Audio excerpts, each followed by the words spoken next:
કરજણમાં બરોડા ગાડી લાગલી ત્યારે અંબિકા જ હતી.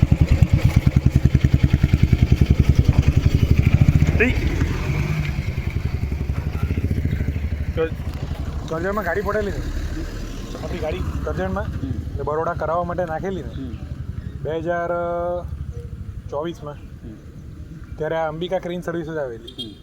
કરજણથી બરોડા લીધો સારું.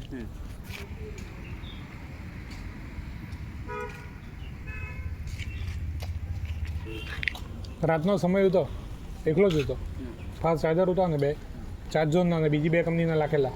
હોનેસ પર કરજણ, મિયા કેમ કરજણ ભરૂચ પછી એકલા હોય ને એટલી દૂર હોય તો કેવું લાગે.